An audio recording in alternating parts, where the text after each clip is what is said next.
Welcome to MidCity Pokemon, a podcast about everything Pokemon Go. My name is Edgar. Now, before I start, I just want to give a brief introduction of myself and Pokemon. Well, playing Pokemon. My journey with Pokemon started a long, long time ago. One day, my family was visiting my cousin's family, all the way out in Laguna Niguel, I saw him play a game on his Game Boy Color. I didn't know what it was. I just saw him walking a little character around what looked like a city. I asked him, "What game is that?" He said, "Pokemon." I didn't know how much this game would impact my life. I mean, I've known Pokemon almost my whole entire life. He let me play for a while, and it was like one of the best games I've ever played. He saw me having so much fun playing it. He let me have his copy of Pokemon Red version. Alongside, he also gave me Pokemon Blue. I had Pokemon Red and Blue. At the time, I didn't know the significance of it, knowing what would come from those games up to this point today in present time. So I went home. I went back home, loaded it up on my Game Boy Advance, and I started playing it. But it said continue new games and options. I didn't want to continue where he left off. So I put new game, and the rest is history. Now jump to 2016. Pokemon Go comes out, and it's the most amazing thing ever. You can be a real live Pokemon trainer, go out in the world and explore and catch all the Pokemon that you want. Well, up to Generation 2 currently, but Generation 3 and above will come soon, hopefully. Well, that was a brief introduction of myself. Let's get on to the news. Migrations. The 29th Pokemon Go migration has happened. You can go out to your local nest and observe new species that may be appearing.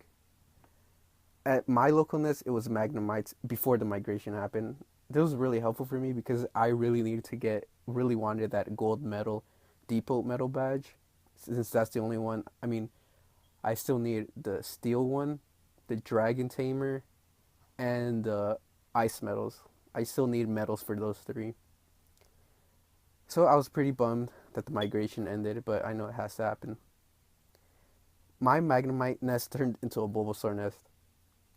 Now I already have an Ivysaur and Venusaur, so I'm not really gonna go out as much to my local nest because I already have those. But maybe I'll go maybe once in a while just to see if I can find a high IV Bulbasaur. Go check your local nest and see what new species are appearing. Maybe you'll get something crazy. I don't know. Screenshot them and send them to me on Twitter at MidCity Pokemon to show me all your new crazy species appearing. The first exclusive raid happened in Japan. A Japanese YouTube channel called Game With was able to live stream the whole exclusive raid encounter. From what I saw from the live stream, was that it has 2 hours, the same as usual. Well, before, but we'll more on that later. It was 2 hours. They had 2 hours to complete the raid. They were able to battle it and defeat it. But one thing I noticed from the live stream was that they only got 12 balls in total. But if any guys watching Mystic 7, he went to the Pokemon Go Stadium event in Yokohama, Japan. He got 50 Pokeballs. So I thought we were gonna get that much.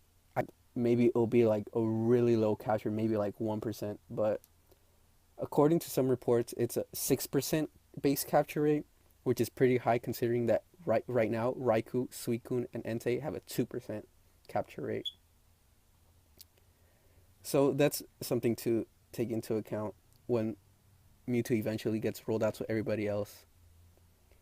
They defeated the Mewtwo. They weren't able to capture it, sadly. One thing to note is that on top of raids, usually there looks what appears to be a Rhydon head, but on top of the exclusive raid is a Lugia head. A while ago, people found in the code for a medal of what looked like a Lugia head, the same one that's appearing on top of the exclusive raids in Japan and other parts of the world. That was supposed to be the medal for when you battled legendary raids.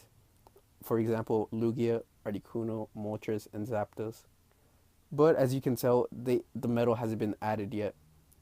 It's weird that Niantic didn't do that, knowing that Articuno, Zapdos, Moltres, they're legendaries too. Also, today, Pokemon Go Hub is reporting that new locations have been added for exclusive raids.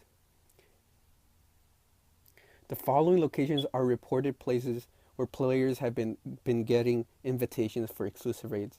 In Japan, Tokyo Kinoshiku Park, Tokyo again, Shibuya Hikari, Tokyo Shinagawa, Miyagi Prefecture, Nagano Prefecture, Aichi Ken, and Osaka Prefecture. Sorry if I mispronounce any of those. In the United States, we had the Francis Scott Key Memorial in San Francisco, the San Francisco State University Yin Yang in San Francisco, the Dolores Park in San Francisco, Machado Park in Santa Clara, and Alexander Hamilton Central Park, New York. Now, if you were one of the lucky people that were able to get these exclusive an invitation for the exclusive raids, here are some things you want to take note if you do go and battle the Mewtwo. Mewtwo, there are three types that Mewtwo is weak to: Bug, Dark, and Ghost.